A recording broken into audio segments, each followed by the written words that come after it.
Aquila Rebelle. Portrait sensible. Un podcast réalisé par Fabien Eck. De quelle vie parles-tu ? Je suis si attachée à cette vie. Mais de quelle vie parles-tu ?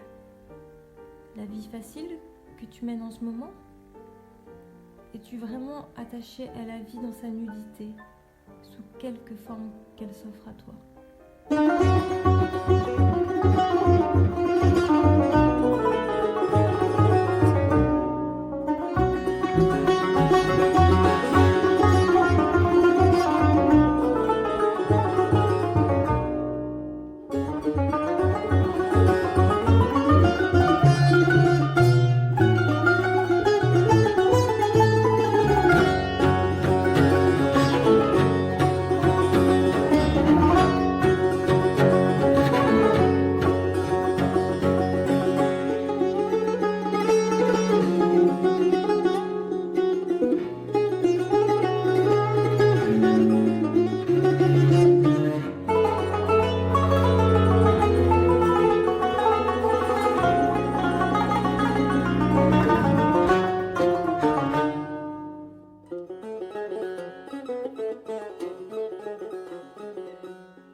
Le samedi 17 janvier 2026, dans l'après-midi, nous avons eu la chance et la joie d'assister dans le foyer du théâtre de Caen à un concert exceptionnel du groupe Chakom, composé de 3 musiciennes, Sogol Mirzaï, iranienne qui joue du tar, Marie-Suzanne Deloy, franco-vietnamienne qui joue de la viole de gambe, et Rimonda Nahana, syrienne et qui joue du kanoun.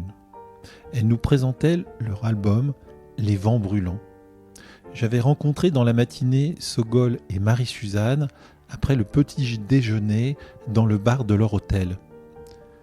Portrait sensible où l'actualité en Iran a forcément irrigué notre rencontre. Ce podcast sera composé de 2 interviews, la première avec Sogol et Marie-Suzanne et la seconde avec le remarquable et indispensable organisateur de ces concerts, Jean-Claude Lemenuel, dans ce lieu atypique, le foyer du théâtre de Caen, qui accueille environ 600 personnes à chaque rencontre. Ah, que la Rébelle vous dit bonjour ou bonsoir et vous souhaite la bienvenue.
وقفت أقضي كل حسراتي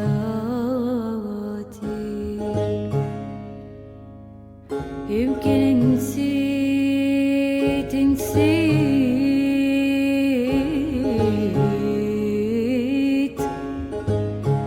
نسيت مين أنا ونسيت آهاتي يا حيف يا حيف يا حيف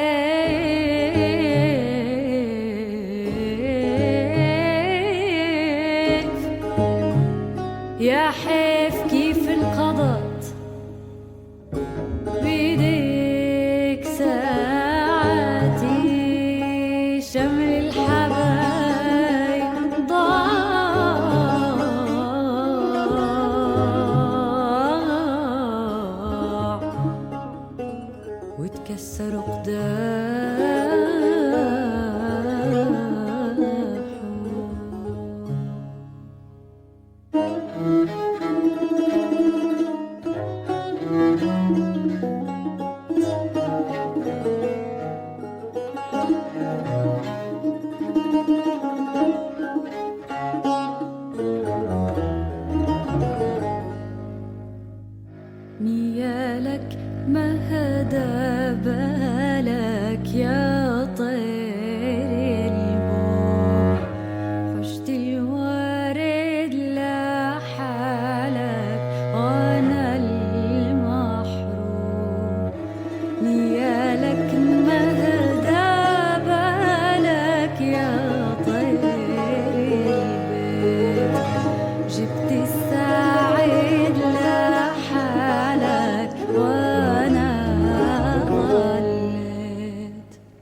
Alors, je suis très heureux parce que on se retrouve là de bonne heure ce matin. Il est 10h et quelques minutes et on se retrouve dans un hôtel près d'un bar là, de l'hôtel, tout près du théâtre Caen. Donc, parce qu'il va y avoir un formidable concert tout à l'heure de 3 musiciennes du groupe Chacom.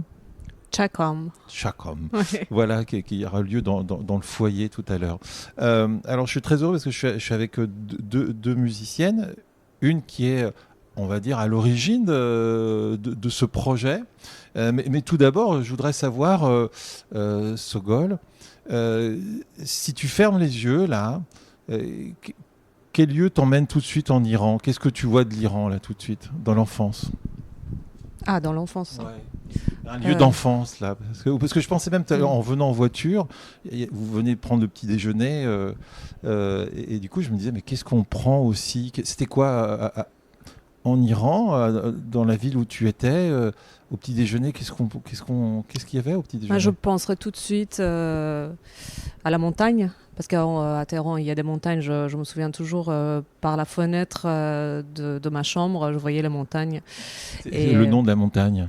Alors, c'est Tochol, là où moi je voyais en fait via ma fenêtre. Et ça nous arrivait pas mal de vendredi matin, tôt, d'aller à la montagne, de marcher et arriver à ce qu'on appelait la 5e station. Après avoir marché des heures pour prendre le petit déjeuner vraiment voilà, à la montagne. Donc cette odeur de la montagne, le froid, le soleil en même temps, voilà, j'irai tout de suite là-bas en fermant les yeux. Bon, alors, comment est venue la musique? Est-ce que c'est quelque chose de familial, ce goût pour les instruments Alors, pas du tout. Moi, enfin, dans la famille, je peux dire que je suis la première musicienne. Alors, une famille composée de combien d'enfants? Et si tu peux juste dire le nom de ton papa et de ta maman? Alors, enfin, les prénoms, tu veux dire? Oui, les Pardon. prénoms, ouais. Oui, mon père, il s'appelle Ahmad et ma mère Faïzé. Et on était 4, c'est-à-dire il y avait moi et ma sœur aînée.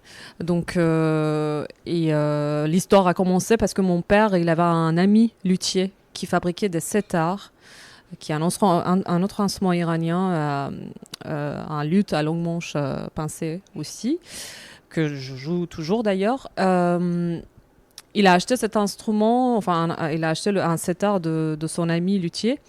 Il a jamais joué. L'instrument est resté au coin de la maison et moi j'ai commencé. Est-ce qu'il le trouvait beau? C'était important d'avoir un instrument de musique dans une maison? Ah non, il voulait vraiment commencer à jouer. D'accord, il y avait une volonté. Il y avait une volonté, mais sauf que je pense qu'il a jamais trouvé le temps de le faire. Donc du coup, moi j'ai trouvé le temps de le faire. Et c'est comme ça que voilà, j'ai commencé à jouer un petit peu et ça m'a plu, le son m'a plu et surtout que je voyais l'ami luthier de mon père quand il jouait. Est-ce que ton papa t'a encouragé? Parce que tu dis l'instrument était là, mais cette curiosité de voir l'instrument et cette sensibilité, cette sonorité, parce que tu dis, alors tu vas t'accaparer cet instrument de musique, mais est-ce qu'on prend des cours? Est-ce que c'est soi-même avec l'oreille, avec les disques qu'on entend à la maison, oui, à la radio? J'ai commencé à prendre des cours, ça c'est sûr, une fois que mes parents ils ont vu que je suis intéressée et que je suis très fascinée par cet instrument, ils m'ont proposé de m'inscrire à un cours, ça a été fait et une fois que j'ai commencé les cours et ils m'ont vraiment soutenue parce qu'ils ont vu que j'adore, j'aime bien et donc par la suite aussi quand j'ai décidé de rentrer au conservatoire, ce qu'on appelle, c'est un collège artistique en Iran, on fait comme d'autres collèges, il y a un cursus comme les autres collèges, mais il y a un cursus de musique, c'est pour ça qu'on l'appelle en Iran conservatoire, ça n'a rien à voir avec le système de conservatoire ici. Donc c'est un collège musical. Une fois que aussi j'ai décidé de rentrer à ce collège musical, ils m'ont soutenu aussi, ils m'ont poussé à le faire. Dans toutes les étapes et même jusqu'à aujourd'hui, j'ai envie de dire. Est-ce qu'il y avait des musiciens ou musiciennes ou chanteurs, chanteuses qui t'émouvaient à l'époque, qu'on écoutait dans ton adolescence, enfin, qui était important pour toi? Est-ce qu'il y a des références? Oui, forcément, mais il y en a beaucoup. Je pense qu'à chaque période, ça change en fait selon nos goûts, selon nos écoutes. Mais je vais juste, bien évidemment, pour le tard, il y avait des grands maîtres que j'ai beaucoup écoutés, comme Lotfi, comme Jalil Shahnaz, comme Farhang Sharif, comme Houchang Zarif. J'étais son élève d'ailleurs aussi, que j'en suis. Je suis fière d'avoir pu en fait de le connaître et de jouer en fait avec l'un des grands maîtres du tard. Mais je peux te dire, je dis que voilà, il y a un lien, c'est que mon intérêt et ma fascination pour le travail artistique des groupes, c'est-à-dire qu'une fois que j'ai découvert l'ensemble des instruments, le travail d'un groupe, c'était vraiment un disque des Qom Korha. Ce sont une famille kurde en Iran qui ont joué, qui ont fait beaucoup de disques. Et c'était vraiment par l'un de leurs disques que j'ai commencé à avoir cet amour pour des collaborations et de jouer en fait dans des formations avec d'autres instruments. Est-ce que à Téhéran, quand tu étais adolescente, est-ce qu'il y avait de la pop musique à la radio? Oui. Oui. Oui. Mais bon, j'ai pas envie d'expliquer, mais vu la situation et le regard de l'État sur la musique et sur l'art en général, je peux pas dire qu'il y en avait pas. À la radio, il y en avait quand même. À la télé, non. Enfin, beaucoup moins. Mais nous, en fait, depuis toujours, quand on se souvient, on est complètement autonome, indépendant. En fait, nous, on cherche nos propres musiques, nos CD, on essaye de trouver en fait notre chemin musical de manière complètement indépendante, parce que on sait que ce qui se passe à la radio ou à la télé, c'est pas du tout, c'est pas du tout forcément tout ce qui se passe musicalement, et c'est pas du tout notre goût. Donc on est un petit peu détaché en fait dès le début de la radio ou de la télévision. À quel moment tu vas quitter le Téhéran, ou l'Iran? Moi, j'ai quitté l'Iran en 2006, en septembre 2006, pour faire mes études.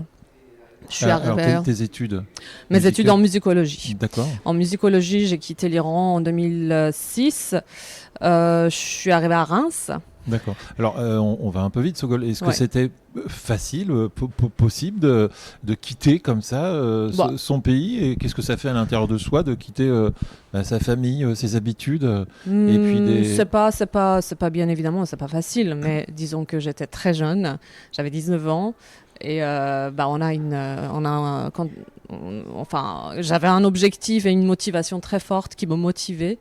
Mais une fois que je me souviens très bien de ce moment-là. Non, mais alors, soyons précis, c'est-à-dire, tu veux partir, comment on sait qu'on va aller dans une école ou autre, et puis un pays, une langue, une nouvelle langue, est-ce que c'était évident de venir en France plutôt qu'il y a, je sais pas, il y a l'Angleterre, il y a d'autres lieux comme ça? Oui, moi j'avais toujours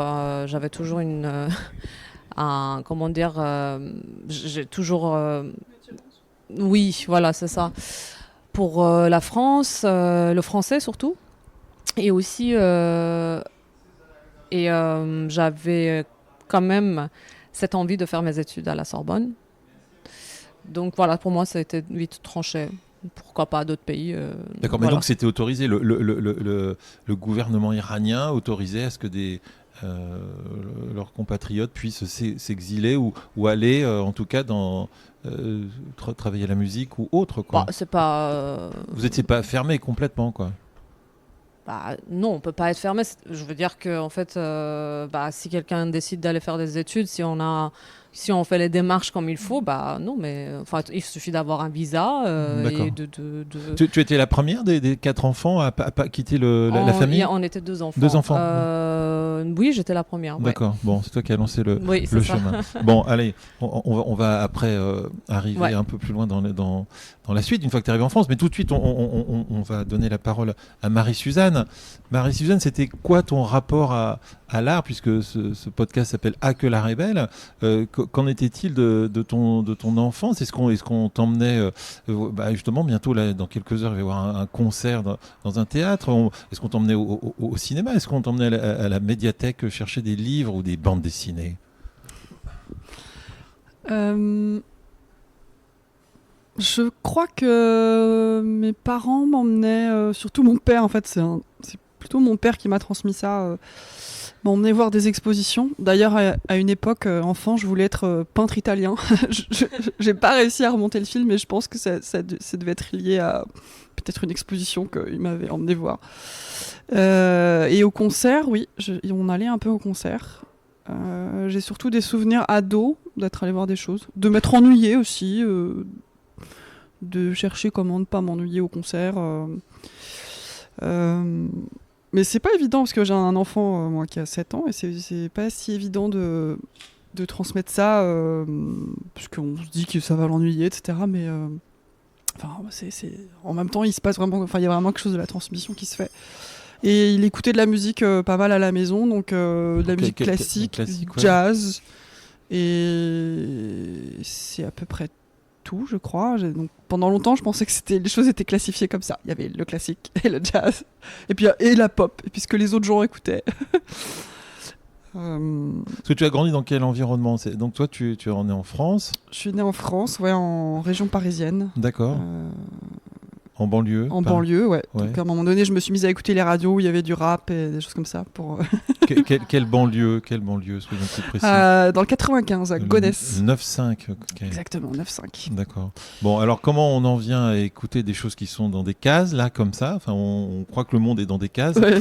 Et on va trouver sa case où, musicalement? La tienne à toi, ce goût-là? Enfin, en tout cas, qui va t'inciter? Ou est-ce que c'est en voyant un dessin animé que tu dis « Ah, mais moi aussi, je veux faire du violon comme dans les Disney, là ».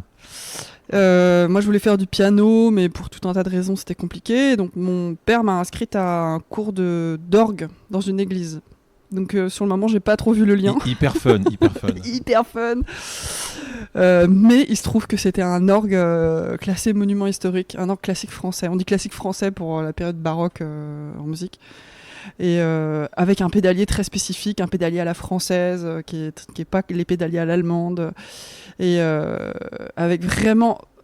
moi, ça m'a rendue quand même amoureuse de cette période. Je pense que ça a commencé comme ça, la période baroque, et de certains timbres à l'orgue. J'aime moins les orgues qui sont arrivés plus tard, et les sonorités et le répertoire qu'il y a plus tard. Mais je suis rentrée directement dans un truc très spécialisé, en fait, très spécifique. Et c'est encore une fois une histoire de famille, parce que dans ma famille, mon oncle et sa fille, donc ma cousine chérie, j'avais une cousine en France, eux jouaient de la viole de gamme. Donc j'en ai entendu tous les réveillons. Voilà. Est-ce que donc tu disais tout à l'heure hors micro, on disait que tu étais d'origine aussi vietnamienne, hein, c'est ça? Est-ce que c'est lié aussi, cet instrument, est-ce que c'est lié par rapport au Vietnam? On parle de l'Iran au niveau tout à l'heure de spécifiques. Non, la viole de gamme, c'est vraiment européen. Il y a peut-être des lointaines origines d'Afrique du Nord. Ce serait passé par l'Espagne, etc. Après, il y a beaucoup d'instruments, même plus à l'Est, où il y a cette façon de tenir l'archet, toute la famille des vielles. Mais non, pour le coup, c'était très ancré côté français, cette histoire de... Donc voir l'instrument, ça a été une révélation pour toi? Parce que de passer d'un... Non, la révélation, pour moi, c'était leur instrument à eux, donc je me posais pas la question de l'accessibilité, puisque ça leur appartenait, quoi. Et c'est qu'au moment du lycée où j'étais en horaire aménagé en orgue, au conservatoire au CNR de Paris. Et c'est que quand j'ai commencé à réfléchir à ce que j'avais envie de faire après, parce qu'il y avait déjà beaucoup de danseurs, de musiciens, musiciennes, tout ça, qui avaient des trajectoires très très dessinées. Et moi, c'est vrai que je me questionnais sur l'orgue, je me dis mais j'ai pas du tout envie d'en faire mon métier, tout ça. Donc j'ai changé après le bac. Mais je me souviens d'une fois où enfant, j'étais en vacances avec ma cousine, et qui avait laissé sa viole sur le lit. C'est comment le prénom de cette cousine là, avec Claire. Coucou. Claire. Et elle avait laissé sa viole, elle travaillait beaucoup à l'époque, elle était aussi en horaire aménagé, elle a tracé quand même aussi pour moi un chemin possible. Et Et je me souviens d'une fois où vraiment je la voyais gigoter, je voyais le son qui sortait. J'étais plus petite que ça, je sais pas, j'avais peut-être 7 ans, 8 ans. Et je comprenais pas le lien entre le son qui sortait et son mouvement. Et je me souviens d'avoir profité de son absence. Je sais pas, elle est partie 2 minutes de la pièce. Et donc j'ai pris l'archet et j'ai fait comme ça 2 cm de crin sur la corde. Et vraiment, ça a été une espèce de révélation de enfin tout s'aligne en fait. C'est ce frottement là qui crée ce son là, etc. T'as l'impression de, c'est vraiment ça apparaît quoi. Et je raconte souvent que des fois, quand on est amené dans des actions culturelles à présenter à des enfants ou même à des adultes, en fait, quand les groupes sont assez réduits, j'aime bien que les gens, même si c'est moi qui la tiens, etc., juste faire sentir, parce que ça, passer par la sensation, on comprend tout de suite beaucoup plus que, ok, c'est de la corde en boyau, c'est différent, des violoncelles, blablabla. En fait, il y a quelque chose de très concret. C'est drôle de voir aussi dans le regard d'un enfant. Il fait, 10 cm de crin sur la corde, et puis il te regarde, et puis il y a un sourire, et on a senti quelque chose, quoi. Bon, alors, on retourne avec Sogol, et donc, on est en France, on est arrivé en France, école, conservatoire, et puis, quelques années après, il y a la naissance de Chacom. Quelques années plus tard, oui, un peu plus tard, je pense que Chacom, avec cette formation, est né en 2020. Parce qu'avant, Chacom existait, mais c'était un trio pour vraiment célébrer la musique traditionnelle iranienne. Mais au fur et à mesure des rencontres, le parcours esthétique a changé, et que aujourd'hui Chacom, c'est vraiment nos propres compositions et une recherche vraiment pour un arrangement. Alors Chacom, Ouais. c'est à chaque fois un trio, hein, c'est ça ? Ouais, c'est ça. Ça marche en trio. Alors c'était intéressant parce que j'ai regardé plusieurs vidéos. Il y a beaucoup de vidéos en live. Ils sont très jolis. Enfin, en tout cas, c'est bien filmé, c'est extraordinaire. Il y a des clips aussi qui existent. Voilà. Et ce qui était chouette, c'était que parce que moi, je viens pas mal de la pop musique, et je voyais comment vous étiez placés. Et c'est presque comme un petit triangle. Mhm. Et il y a beaucoup de regards entre vous. Ouais. Ouais. Oui, c'est ça. C'est en forme de demi-cercle un peu. Oui, il y a pas mal de regards parce qu'on a besoin de ce contact pour pouvoir, déjà c'est très technique parfois pour se donner le cue, ou de terminer un solo, ou de partir sur un riff rythmique, et aussi c'est pour c'est un contact. Dans un moment, en fait, on a envie de se regarder, de partager, d'être présent. Ça nous arrive aussi de ne pas se regarder. Hein.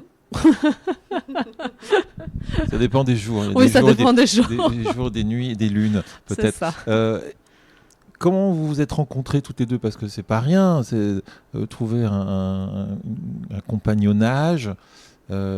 Alors, une sensibilité. C'était une rencontre très moderne, les réseaux sociaux, Internet, tout ça, voilà. C'est extrêmement romantique. C'est ça, c'est très romantique. Non, c'est pas du tout dans un café. Marie-Suzanne, elle est arrivée avec sa viole de gomme, je l'ai vue, on s'est parlé. Non, pas du tout. Je l'avais vue effectivement sur une vidéo sur YouTube, sur un projet avec un musicien turc kurde, Roshan Filistek. Filistek, pardon. Et du coup, j'ai contacté tout de suite Roshan. J'ai dit, est-ce que tu peux me donner le numéro de téléphone de Marie-Suzanne et tout. Donc du coup, je l'ai appelé, on s'est parlé, et on s'est vu, et l'histoire a commencé. Je crois qu'il y a un album qui vient de sortir, c'est ça ? Oui, c'est sorti, Les Vents Brûlants, qui est sorti en mars 2025. D'accord. Donc Marie-Suzanne a participé à l'enregistrement. Ouais. Comment on se met à... Puisque ce sont des compositions originales, est-ce qu'il y a du chant sur l'album Vice, il y a sur 2 titres, il y a du chant. D'accord. Ouais. Et en live, là, tout à l'heure, est-ce qu'il y aura du chant ? Non, il va pas avoir c'est du juste chant. musical. Ouais. D'accord. Comment on en vient à créer soi-même ? C'est quoi les choses qui vous traversent, les vents brûlants, donc les vents, là, quelque chose qui vous traverse, qui traverse la tête, là, qui parcourt le monde et qui revient jusqu'à vous. Comment on en vient à avoir une inspiration ? Est-ce qu'on se lève la nuit pour d'un seul coup, parce qu'on a été traversé par un son qui est arrivé d'on ne sait où, et hop, on se lève et on le note, ou on se souvient, on prend dictaphone, enfin, comment ça se passe la création? Je pense que vous posez 2 questions distinctes, si je me permets, c'est-à-dire que, en fait, pour l'album, on s'est pas dit, tiens, on va enregistrer un album, c'était pas du tout ça. En fait, on a construit ce répertoire au fur et à mesure pendant au moins, je pense, 3 ans. On a travaillé, on a essayé de mûrir le projet et du coup de construire un répertoire pour des concerts, pour de live. Et on est arrivé à un stade où on s'est dit, ok, maintenant on a notre répertoire, maintenant on a envie d'enregistrer et d'en faire un album. Donc voilà, le répertoire n'a pas été fait vraiment pour finalement sortir un album. Donc c'était vraiment, voilà, nous, les recherches entre nous trois et de vouloir, en fait, arranger ensemble ces compositions. Après, pour question d'inspiration, en tout cas, en ce qui me concerne, c'est pas du tout tout le temps la même chose. Ça peut être un enregistrement d'une mélodie que j'ai enregistrée il y a longtemps, que je le retrouve dans mon portable. Ça peut être juste un moment en fait, que je suis en train de répéter, d'un coup je me mets à composer. Ça peut être une histoire qui me touche, qui me traverse, que j'ai envie. Ça peut être, une fois je me souviens, je marchais, j'ai une mélodie dans la tête, je l'ai chantée tout de suite dans mon portable jusqu'à ce que j'arrive à la maison pour pouvoir le jouer et tout. Donc ça peut avoir vraiment des formes très très différentes. Bon, pour Marie-Suzanne. Alors pour moi, c'est la composition c'est plus récent que pour Sogol et donc j'ai pas tiré de constante encore, mais en tout cas ça part de l'improvisation beaucoup. Et du réagencement de ce qui est sorti en improvisation. Et il y a surtout le côté labeur, en fait, que je trouve génial et très... Il y a vraiment ce truc de recherche et d'essayer différentes choses et de réagencer dans un différent ordre. Et qu'à un moment donné, il y a une sorte d'évidence qui se met en place, genre, ah oui, là, on est sur la bonne forme, là, on est sur c'est cette bonne mélodie-là. Mais c'est beaucoup d'artisanat, en fait. Et le côté inspiré, moi j'ai pas du tout ce truc de je me balade dans la rue et puis tout à coup j'ai une mélodie et ça me fascine tellement. Pour moi c'est plus de la mise en forme d'un truc d'intuition où tu sais pas pourquoi, tu sais pas vers où tu vas, mais tu prends des décisions. Ok, ça tu barres, ça tu enlèves, ça tu rajoutes, ça tu... Et c'est suivre en fait cet état intérieur un peu de faire confiance à l'intuition qui en fait va pouvoir raconter quelque chose. Et c'est un long travail pour moi en fait, venant de tout un univers académique classique baroque avec des grandes figures tutélaires de compositeurs en plus surtout. Déjà rencontrer des femmes qui écrivent comme elles respirent c'est très inspirant et c'est très précieux. Et voilà, moi il m'a fallu un tout petit peu de temps pour m'autoriser à se dire que oui, en tant qu'individu on est tous et toutes, en fait, tout le monde il n'y a pas tout le monde, que ce soit par l'improvisation ou par l'écriture, vraiment de fixer des choses. On a tous des choses, parce qu'on est tous à une confluence de choses, on a tous des choses à raconter si on a envie, et pourquoi s'en priver, en fait, et le prisme subjectif est un outil comme un autre, et voilà. Bon, tout à l'heure, dans quelques heures, on va se retrouver pour un live. Est-ce qu'il y a une habitude avant que ça commence? Et puis, dans quel état vous êtes quand vous êtes sur scène? Est-ce que c'est un voyage? Est-ce qu'on est complètement ailleurs? Et justement, on parlait tout à l'heure de retourner quelque part dans des lieux. Est-ce qu'on il y a l'espace-temps et puis le présent, et puis il y a cette autre dimension qui vous happe par rapport à ce que vous créez au moment précis, quoi. Est-ce que je commence à répondre. Ouais. Je pense que c'est très différent pour chacune, et on peut-être des fois même on traverse pas les mêmes choses au même moment. Des fois oui, et il y a beaucoup de relief à l'intérieur en fait de soi dans un concert. Ça peut être des moments d'extrême concentration ou juste technique. Le mieux c'est quand ça est intégré et qu'on peut en fait laisser advenir, en fait être assez avide et à l'écoute et être traversé par tout ce qui passe en fait. Même si ça peut être réfléchir, enfin ce truc un peu cliché de réfléchir à sa liste de courses, peu importe en fait, c'est juste être très très présent au moment et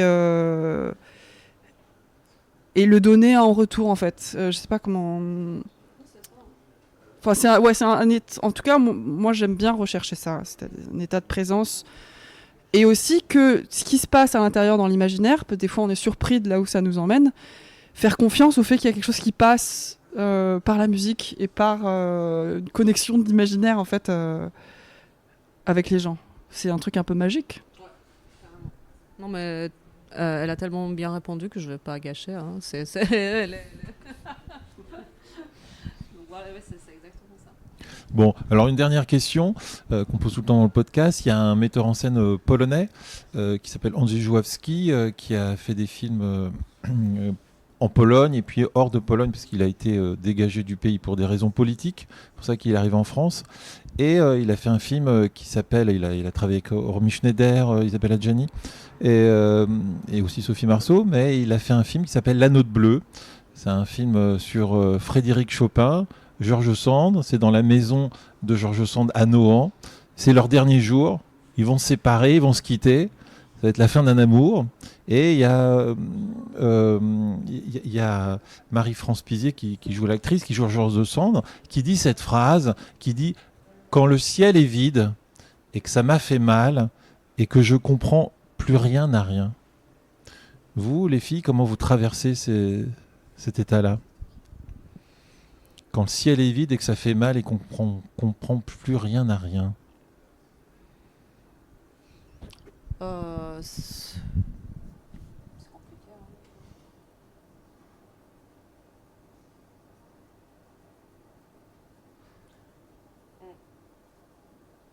Non, je sais pas, je réfléchis. Tu peux répéter la phrase, s'il te plaît ? Quand le ciel est vide et que ça fait mal Mhm. et qu'on comprend plus rien à rien. Tu veux savoir en fait qu'est-ce que ça nous.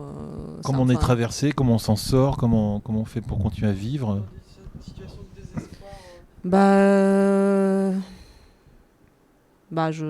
sais pas.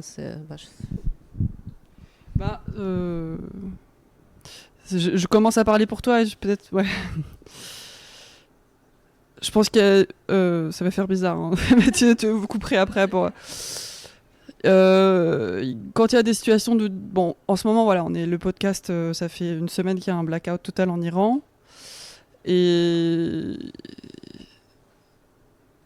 c'est compliqué. Enfin, quand on est en dehors du pays et qu'en même temps on est profondément affecté parce qu'on y est encore et que toute ta famille c'est les gens qui sont là-bas et je sais pas. Il y a un truc de sens qu'on a la chance d'être dans un endroit où on peut faire de la musique et continuer à en faire et à la fois on peut se questionner sur quel sens ça a en fait par rapport à ce qu'il faut. Enfin, je vais te laisser continuer parce que Mais même si tu veux, Sogol, parler même en iranien, si tu veux parler là, c'est ton moment à toi. Non, mais tout ce que je sais, Marie-Susanne elle a commencé à le dire. C'est marrant, hier soir j'étais en train de me dire il est pas temps de faire couler des larmes là, il faut juste crier et résister. Et je commence voilà, à couler des larmes, mais voilà. Mais je me dis que aussi c'est en fait nous n'avons pas droit de baisser les bras, il faut continuer, il faut se battre avec tous les moyens qu'on a, que ça soit la musique, que ça soit les paroles, que ça soit juste un mot, voilà. Mais il faut y aller, il faut continuer parce que c'est comme ça que on va triompher. C'est comme ça que ça va venir. Bon, est-ce que tu peux le dire en iranien, enfin des mots comme ça d'espoir et on finira avec ça, avec ces mots-là ? Alors c'est marrant, je pense que puisque les Iraniens là ils peuvent pas parler, j'ai pas envie de parler parce qu'en fait on a envie de les entendre parce qu'on les entend pas. Mais c'est marrant parce que quand on se croise ou quand on s'écrit, on se dit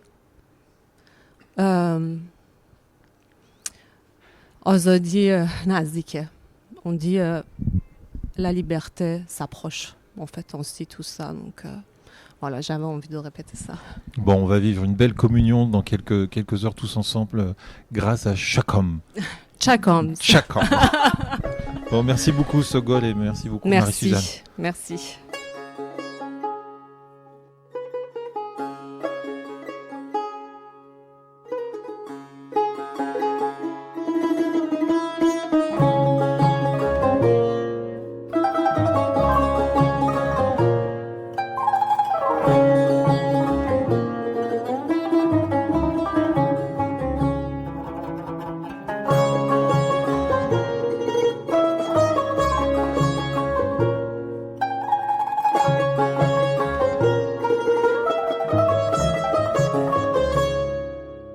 علي أن أدرب قلبي على الفقد أكثر فلا يعقل أن يستحيل الكون ظلاما علي أن أدرب قلبي على الفقد أكثر فلا يعقل أن يستحيل الكون ظلاما كلما غيرت نجمة مكانها كلما غيرت نجمة مكانها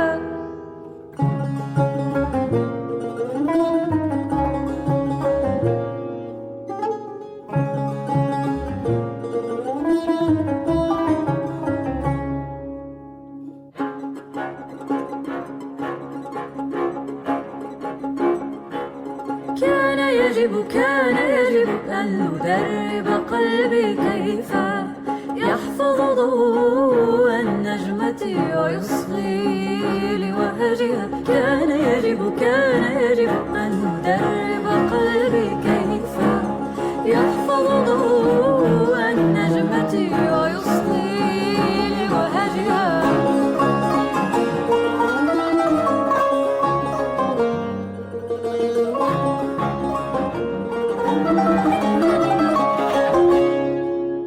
علي أن أدرب قلبي كيف يحفظ ضوء النجمة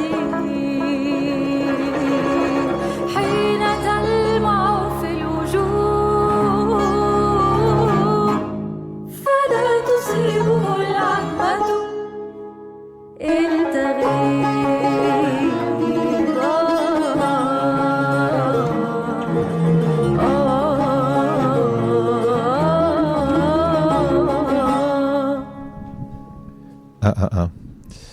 Alors, je me retrouve après cette formidable et très émouvante rencontre avec le groupe Chakam. Je me retrouve avec quelqu'un qui nous permet de vivre des grands moments. Alors on vit des grands moments à Caen, mais c'est peut-être qu'il a fait vivre ces moments-là aussi dans d'autres endroits. On va lui demander. Hein. On a vécu dernièrement, dans le cadre des Boréales, un groupe qui s'appelait Pouloup et qui nous venait d'où déjà Jean-Claude, voilà. Jean-Claude. Donc je me trouve avec Jean-Claude Lemenuel. Bonjour Jean-Claude. Et le soleil est devant nous, presque un peu au loin, là derrière les vitres. Voilà. Et on a la chance tout à l'heure, donc grâce à toi, puisque tu es l'innovateur à l'initiative de ces concerts, et c'est pas banal, dans des, alors en tout cas dans un foyer du théâtre de Caen. Comment alors avant d'arriver à cette question-là, on va revenir quand même un petit peu déjà, puisque c'est des portraits sensibles à Que la Rébelle, on va revenir quand même un peu vers l'enfance. Et qu'est-ce qui fait comment est arrivé jusqu'à toi ce goût des notes, de la musique Alors, ça commence par le goût de l'ailleurs. Voilà, ça commence par le goût de l'ailleurs. J'ai grandi à Cherbourg et je traînais, mais véritablement traînais, dans un petit musée d'ethnographie qui avait été fait par Emmanuel Lié, qui était un grand botaniste. Ce musée existe toujours, il est un peu désuet aujourd'hui. Une sorte de cabinet de curiosité du 19e, fin 19e, dans lequel il y avait des momies, des fragments d'Angkor, des instruments Centrafrique, des instruments, une espèce de bric-à-brac comme il y avait dans les cabinets de curiosité façon fin 19e. Voilà. Et j'allais faire mes devoirs dans cet endroit. Voilà. c'était et il y avait ça, quoi. Il y avait ça. Et j'avais des parents qui voyageaient. Voilà. Donc en fait, ça a commencé déjà par le goût de l'ailleurs, c'est-à-dire qu'effectivement, on n'est pas dans je savais déjà, j'avais quoi, 7-8 ans, on n'est pas dans mon petit monde à moi, c'est rien, il y a quelque chose de beaucoup plus grand et j'ai envie de savoir ce que c'est. Ça a vraiment commencé comme ça. Ensuite, j'ai commencé à faire de la musique, moi en tant qu'instrumentiste, voilà. Mais est-ce qu'il y avait une présence musicale à la maison? Est-ce que les parents étaient musiciens? Mes parents étaient. Est-ce que ça chantait, par alors, exemple? Oui, alors mon arrière-grand-mère, hein, voilà, C'était comment son prénom à cette arrière-grand-mère? Alors mon arrière-grand-mère, elle s'appelait Annick, voilà. Et donc, si tu veux, elle m'a fait chanter très tôt. Hein. Paraît-il que quand j'avais 2 ans et demi, 3 ans, je me retrouvais sur le port debout dans des charrettes à poissons en train de chanter. Enfin voilà. Bref, j'en sais plus rien. Hein. Voilà. Ce que je sais, c'est que c'est voilà. Mais j'étais plutôt dans une famille de mélomanes, pas de musiciens particulièrement. Voilà, de mélomanes quoi. Voilà. Et puis, j'ai, voilà, comme tout enfant, à un moment donné, voulu faire de la musique. J'ai commencé par faire de la guitare, je fais du piano, voilà, et puis bon, très vite, ça a pris une place assez conséquente. Et tout ça, c'est un peu entremêlé. Voilà. Tout ça, c'est un peu entremêlé jusqu'au moment où, finalement, je me suis dit, qu'est-ce que j'ai envie de faire, voilà. Et je me suis retrouvé à faire des études de musicologie, mais toujours avec ce goût de l'ailleurs. Donc, très très vite, même si dans mon parcours je suis passé par le jazz à cette époque-là, hein, puisque voilà, j'ai aussi œuvré dans j'ai monté mon premier festival de jazz, j'avais 23 ans, voilà, j'avais pas du tout Il s'appelait comment ce festival? Jazz on the Cuck, c'était le premier festival de jazz qui rassemblait les communes de la communauté urbaine de Cherbourg, voilà, donc ça a commencé comme ça, et puis j'étais tout le temps préoccupé par l'ailleurs, enfin voilà, donc c'était vraiment un truc pour moi. En fait, j'ai été nourri aussi de lectures Henri de Montfray, de Rimbaud. Alors justement, parce que tu parles de Rimbaud, j'ai le souvenir, et malheureusement, on ne retrouve pas sur les plateformes, parce que je l'avais, moi, en CD, je ne sais plus où il est passé, mais il y a par exemple un artiste qui s'appelle Hector Zazou. Oui. Est-ce que ça a été important pour toi? Parce qu'il a fait un album justement spécifiquement autour de Rimbaud. Alors, et il mélangeait justement différents artistes, quoi. Ouais, alors moi j'ai plutôt sur le côté Rimbaud enregistré, ça a été plutôt Léo Ferré. Ah, Léo Ferré, parce que bien ma sûr, mère ouais. était grande fan de Léo Ferré, donc j'ai bouffé du Léo Ferré. J'ai toute mon enfance. Mais je parlais d'Hector Zazou par rapport à cette ouverture dans le monde, enfin ce world music ouais, là, qui est arrivé. Ouais, mais c'était pas, je suis pas passé par ça en fait. Voilà. Ouais, d'accord. C'est venu plus tard. Et puis voilà, j'ai commencé à voyager. Alors quel voyage? J'ai commencé à voyager. Alors j'ai fait un voyage comme plein de jeunes à l'époque. Je suis parti en Inde. D'ailleurs, ça sera beaucoup plus important après parce que je vais y rester après quelques années, mais bien plus tard. Et puis après, effectivement, mes études de musicologie et les études d'ethnomusicologie m'ont amené à aller en Centrafrique, chez les Pygmées, voilà, de Akkad, Centrafrique. Enfin voilà, je fais des choses un peu comme ça. Je me suis beaucoup baladé. Je suis parti au Tibet pendant quelques temps aussi. Voilà, mais tu as eu combien de vies, Jean-Claude? Mais comme tout le monde, quelques-unes. Comme tout le monde, quelques-unes, je te répondrai. Voilà. En bonne personne étant passée par le bouddhisme à un moment donné, je te répondrai quelques-unes comme tout le monde. Voilà. Et donc je suis parti. Là-bas. Voilà.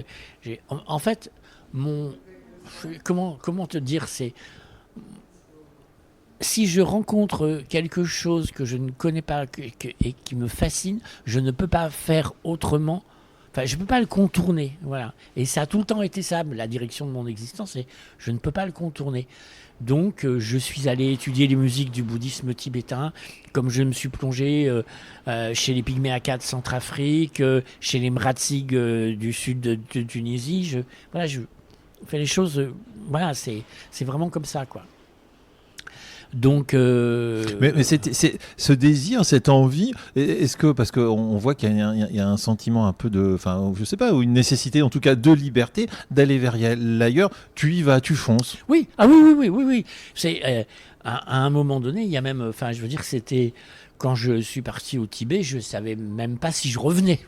Voilà, globalement, je pouvais ne pas revenir, quoi. Bon, je suis revenu, évidemment, mais j'y ai quand même passé 14 mois, voilà, ce qui n'était pas rien. J'ai appris la langue, hein, voilà, j'ai vécu dans les monastères, enfin, voilà, j'ai fait des choses.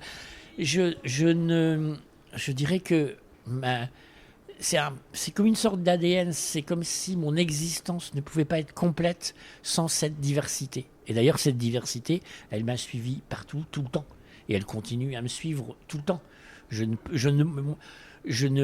peux pas vivre sans cette diversité et la connaissance et la compréhension. J'ai un rapport presque faustien à ça. C'est-à-dire presque vendre à mon nerf au diable pour obtenir la connaissance. Et je ne peux pas faire autrement. C'est impossible pour moi. Bon, alors il y a ça, mais il y a surtout aussi une qualité qui m'émeut beaucoup chez toi, c'est le partage, parce que tu pourrais très bien vivre toutes ces émotions, écouter toutes ces musiques, mais les vivre que soi-même. Et la grande chance qu'on a, c'est encore une fois, quel bonheur pour nous, c'est de voir tout ce monde, puisqu'on est un monde dans ce globe, là d'un seul coup, qui surgit quelque part, et grâce à toi, on découvre des artistes qui nous viennent du monde entier, et dans ces moments où tout le monde se referme l'un sur l'autre, qui est catastrophique complètement, ça fait énormément de bien. Ouais. Mais tu sais, moi je repense à ça parce que j'aime beaucoup cette phrase dans un ouvrage que j'ai écrit. J'ai commencé par cette phrase de Victor Segalen qui parle dans son essai sur l'exotisme, qui remet les choses en place en parlant de l'exote. Soyons exotes. J'aime beaucoup ce terme, voilà. Je le défends parce que loin du caractère péjoratif qu'on peut lui prêter, soyons exotes, et la phrase exacte est très belle. Celui-là qui voyageur-né dans un monde aux diversités merveilleuses s'étonne et s'émerveille de cette saveur du divers. Moi, ça me suffit. Voilà. Et en fait, cette phrase est une espèce de chose comme ça. Mais je pourrais citer Rimbaud, ma journée est faite, je quitte l'Europe, l'air marin brûlera mes poumons, les climats perdus me tanneront, nager, broyer l'herbe, beaucoup. Je reviendrai fort avec un masque de fer. Enfin voilà, c'est vraiment tout ça, quoi. Bon, mais encore une fois, le partage, Jean-Claude, le partage. Alors, j'ai toujours... Quand j'ai enseigné au conservatoire à Cherbourg, j'ai fait beaucoup de formations, pour des formateurs, voilà. En fait, ça c'est le deuxième aspect, c'est-à-dire que je suis fondamentalement un transmetteur. Mais je te dirais que c'est presque comme la première partie, c'est-à-dire que si je ne transmets pas, si je ne partage pas, alors des fois c'est du partage comme aujourd'hui les concerts dans les foyers, voilà, mais des fois c'est plus direct aussi, et c'est vraiment ça, comprendre et transmettre, c'est vraiment les deux choses. Je vais te donner une autre phrase qui peut déterminer ça, rendre familier ce qui paraît lointain et différent, rendre proche ce qui paraît lointain, rendre familier ce qui paraît étranger ou différent. Et c'est ça. C'est juste ça, en fait, si tu veux. Sauf que ça me tient quotidiennement. Donc, dans tout ce que je vais faire ça, tout le temps. Bon, alors, deux choses. Déjà, c'est parce que j'imagine bien que tu as un certain âge. J'ai 64 ans. Bon, allez, alors on ne devait pas le dire. J'ai pas de problème avec ça, moi. J'ai pas de problème. Mais c'est juste pour dire que, encore une fois, ce qui m'intéresse chez toi, c'est émerveillement enfantin. Je veux dire, des musiques, t'en as entendu. Des groupes, t'en as vu. Qu'est-ce qui fait que...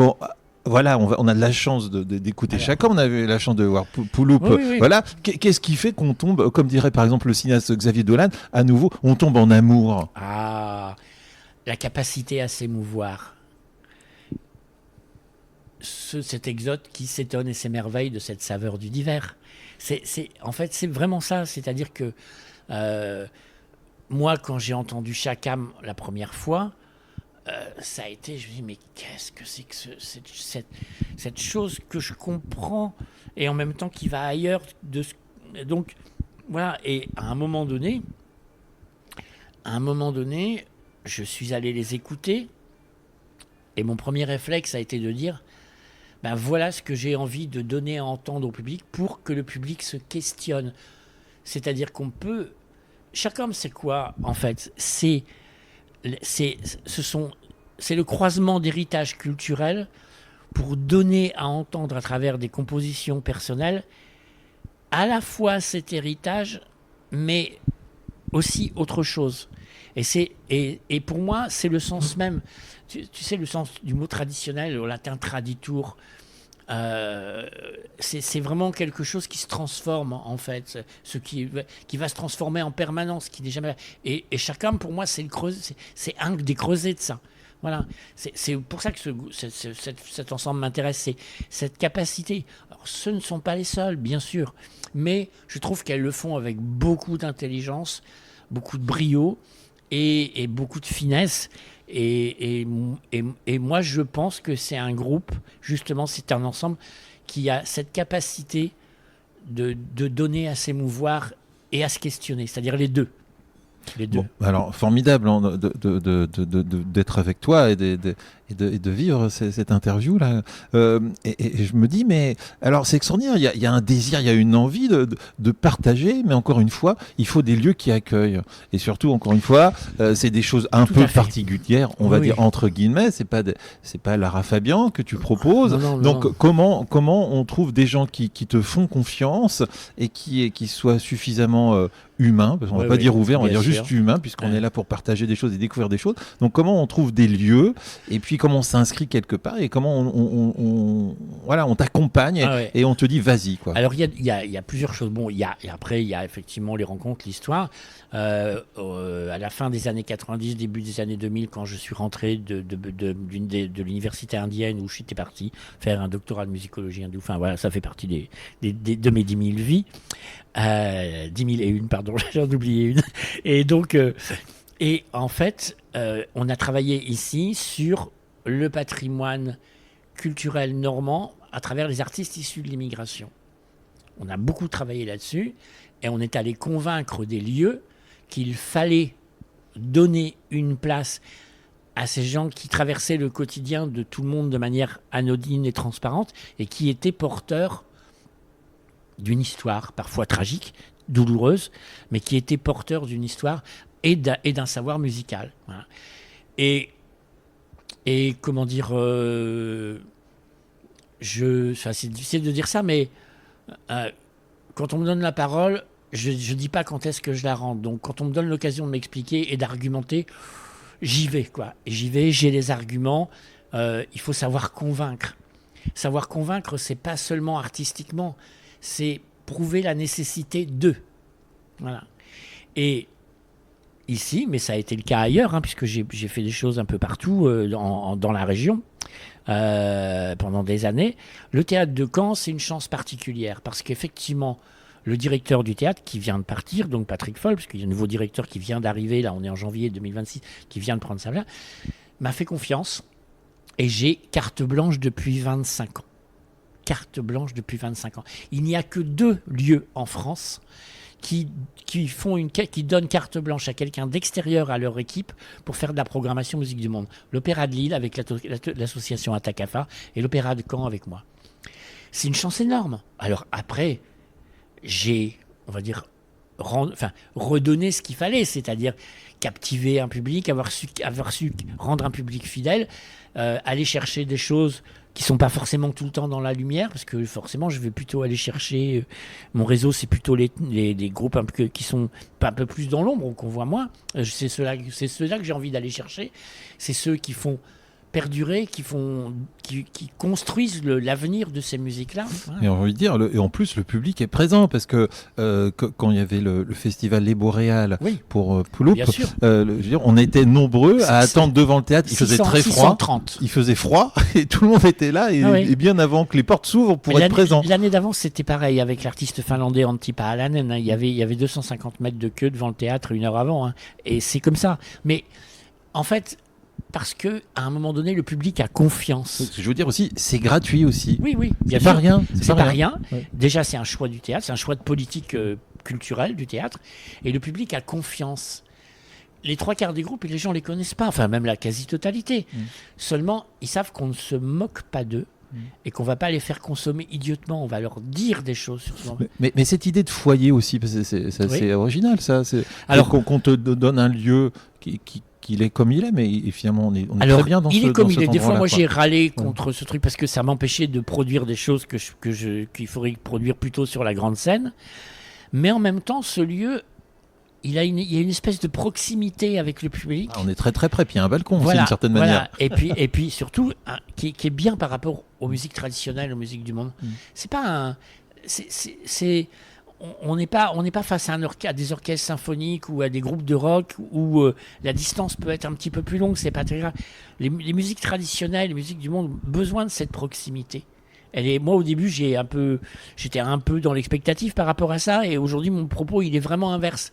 C'est bien cette notion presque de salon de musique, comme si les gens étaient invités à rentrer dans un lieu. Enfin voilà, alors que c'est un grand salon de musique, mais c'en est un quand même, quoi. Et c'est vraiment cette idée-là. Mais je pense qu'il y a même en plus, même si on parle musique, mais ça va bien plus loin que ça. C'est-à-dire qu'il y a même c'est même politique en fait d'être ici. C'est-à-dire d'humanité, de partage. C'est un acte politique. Ma programmation est un acte politique. Voilà. Parce que nous sommes des êtres politiques, pas au sens de la politique politicienne, mais nous sommes des êtres politiques. Nous défendons des choses. On a des positionnements. Voilà. Et moi, pendant 9 ans, j'ai construit avec l'ancienne directrice de l'espace Jean Villard le festival sur les routes des musiques tziganes. C'était la même chose, c'était un acte politique véritablement. Ici, c'est pareil, c'est montrer cette diversité, faire comprendre cette diversité et montrer que derrière ça, on va dire, un moment musical, il y a des vies. Il y a des gens, il y a des vies, il y a des parcours. Et je pense que c'est ce qu'il faut donner à voir et à entendre au public. C'est pour ça que d'ailleurs, je ne fais jamais un concert sans aucune présentation. Il y a des gens qui, voilà, j'ai vu moi, dans plein d'endroits, on fait venir les artistes, ils jouent, point terminé. Moi, je ne peux pas faire ça. J'ai besoin de faire ce pont entre le public et les artistes. Des fois, c'est bien aussi pour les artistes, parce que ce sont des choses qu'ils ne pourraient pas forcément dire, mais que moi, je peux dire. Voilà. Et ça, c'est... Voilà, donc... et c'est vraiment cette interface-là, mais j'en reviens à ce que je disais au départ. Mon interface, elle est entre comprendre et transmettre. Bon, Jean-Claude, il est où le petit garçon là, qui était rentré dans ce fameux petit musée à Cherbourg là? Il est où maintenant? Il est là, il est à Caen. Il continue à retourner dans ce musée qui est désuet, qui est catastrophique. Ça m'arrache les cheveux à chaque fois. Mais en plus, il t'en reste. Mais ouais, il m'en reste. Ouais, ça va, j'ai encore de quoi faire. Voilà. Mais non, en fait, il existe toujours, il est toujours là. Et puis ce petit garçon, il existe toujours parce qu'en fait, je pense que ça n'a pas bougé. C'est-à-dire que, tu vois, c'est vraiment toujours cette même émotion, c'est-à-dire cette même envie de dire, il y a un ailleurs, au-delà de mon monde, j'ai envie de le découvrir, j'ai envie de le comprendre et j'ai envie de le faire comprendre et de le transmettre. Et c'est vraiment ça, quoi. C'est vraiment ça. Pour moi, c'est vraiment ça. La programmation musicale, et effectivement, alors elle est liée à mon parcours aussi. Enfin voilà, bien sûr. Moi, j'ai en plus la chance d'avoir la connaissance et traverser ces musiques-là et de bien les connaître. Pour les artistes, c'est important aussi. Tu vois, d'avoir un programmateur, c'est aussi ce qui fait un lien très fort entre nous. Un programmateur qui n'est pas juste un programmateur, qui est quelqu'un qui sait. Moi, j'ai échangé avec Chakam à plein de fois sur plein de choses, voilà, tu vois. Et au-delà d'une simple date de programmation. Et c'est ce qui est fondamental. Et je pense aussi que le public que je commence à connaître depuis 25 ans, que je vois régulièrement, a aussi saisi ça. Ils savent très bien que ce sont des moments privilégiés. Je vais te donner une anecdote merveilleuse pour te montrer à quel point les moments peuvent être privilégiés. Elle remonte à il y a une dizaine d'années, à peu près. On avait fait venir des Pygmées Aka de Centrafrique. Alors ça avait pris 8 ans avant qu'on y arrive. Ils étaient là. On les fait jouer au théâtre. Ces 3 musiciens qui sortaient du village de Mugunjunda au fin fond de la brousse, voilà, enfin, c'était vraiment... arrivent là. Jouent comme ils jouent habituellement, sauf qu'autour d'eux, il y a 500 personnes immobiles, attentives, silencieuses sur des chaises. Eh bien, ça, c'est l'inverse ça a fait l'effet inverse, ça les a perturbés. Ils pensaient parce que normalement, autour d'eux, il y a des gens agités qui parlent, qui bougent, la vie continue, même s'ils jouent de la musique. Et là, il y avait cette espèce de chose qui était très respectueuse, mais que eux interprétaient différemment. C'est allé tellement loin que ça les a déstabilisés physiologiquement. Et que la musique s'en est trouvée altérée. On a dû arrêter le concert en plein milieu pour les faire sortir, qui prennent l'air, enfin, voilà, parce qu'ils avaient vraiment besoin de se trouver. Et le public qui reste assis. Et je me suis retrouvé à expliquer au public en fait, le rôle qu'il avait. Vous voyez, vous, en tant que public, vous êtes assis, vous êtes silencieux, et il y a ça. Et le public a pris d'un seul coup conscience d'une dimension bien particulière. Quand on a fait revenir les musiciens, la deuxième partie a été merveilleuse, parce que, voilà, chacun avait compris où était l'autre, et voilà. Le concert se passe. C'était un concert incroyable, mais incroyable. Voilà, c'est une des plus belles choses enfin, il y en a beaucoup, mais celle-là est particulière. Et donc, de fait, une dizaine de jours après, je croise quelqu'un en centre-ville, une dame qui vient me voir, que je ne connais pas, et qui me dit, écoutez, j'étais au concert l'autre jour des Pygmées Aka, et bon, je lui dis, vous avez aimé? Oui, oui, mais j'ai un peu honte, mais il faut quand même que je vous le dise. En fait, moi, je ne savais pas ce que c'était. Et en fait, je suis venu un peu par curiosité, parce que quand j'étais petite, dans Tarzan, il y en avait. Ouais, le cliché. Et je lui dis, ah oui? Et alors, elle me dit, bon, je suis un peu gêné de vous dire ça, hein, mais c'est pas la musique que j'écoute. Et là, elle me dit, mais j'ai le sentiment d'avoir assisté à quelque chose dont je n'assisterai pas une deuxième fois dans ma vie. Ben voilà. Bon, oh là là là là, quelle émotion. Jean-Claude, pour terminer, parce que malheureusement il faut bien se quitter. Quand c'est encore très bien, il faut toujours partir, disait Andrzej Jouewski. Alors justement, on va finir avec la phrase qu'on pose à tous nos invités dans ce podcast Akela Rebel, qui vient justement de ce cinéaste polonais Andrzej Jouewski, qui a fait l'important CD avec Romy Schneider, qui a quitté son pays, la Pologne, pour des raisons politiques. On parlait de politique, de ce que c'est que l'art peut être politique. C'est donc le dernier jour entre Frédéric Chopin et George Sand. Ils sont à Nohant et ils vont se quitter. Ça va être la fin d'un amour qui a duré à peu près 8 ans. Et George Sand dit quand le ciel est vide et que ça m'a fait mal et que je comprends plus rien n'a rien. Toi, Jean-Claude, quand ça t'a traversé, comment as-tu été parcouru? Comment as-tu fait avec cette vague-là? Eh bien, là, je te répondrai par une très belle phrase de Michel de Certeau. Avoir la faiblesse de croire. Voilà. Et de continuer, parce que je pense que c'est véritablement le fait de... Et puis, il ne faut pas regretter. Enfin, à un moment donné, ce qui est derrière est derrière.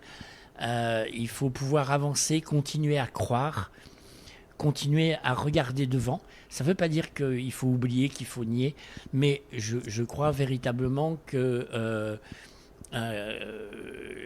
pour moi, c'est le fait de se dire qu'on peut traverser des périodes difficiles. Moi, j'ai des périodes compliquées où je me suis dit, qu'est-ce que je fais? Est-ce que je reste là? Est-ce que je pars? Est-ce que je continue? Est-ce que ce que je fais a encore du sens là où je suis? Parce que ces questions-là, on se les pose. C'est pas parce qu'on fait 600 personnes à un concert que tout va bien. Non, ces questions-là, on se les pose véritablement. Quand on est seul, qu'on se retrouve seul avec ses idées, celles qu'on peut faire, celles qu'on ne peut pas réaliser, celles qui se voient refuser, ça arrive, voilà. Et on est là, et qu'est-ce que je fais? Est-ce que je reste là? Est-ce que... Et voilà.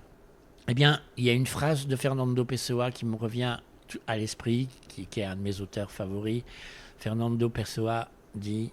Nous ne mourrons de rien si ce n'est du regret d'avoir mal vécu.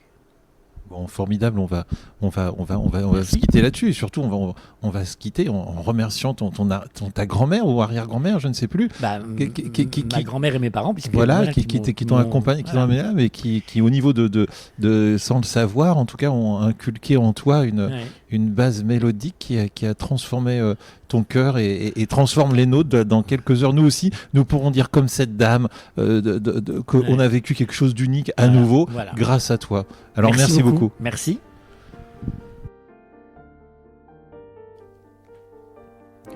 Vous avez pu entendre 3 morceaux du groupe Chakam tirés de leur album Les Vents Brûlants. Alors il y avait Tant qu'il y aura des vagues, Najma et Niyalak. Alors nous remercions nos invités qui étaient Sogol Mizrahi et Marie-Suzanne Deloy, ainsi que l'organisateur de ces fabuleux concerts, Jean-Claude Lemenuel. Entretien Fabien Eck, prise de son Melville Eckbelet, musique Adrien Desarrojo, création visuelle Stéphane Perrault, photo visuelle Philippe Lévy. Akela Rebel vous dit bonjour ou bonsoir et vous dit à bientôt.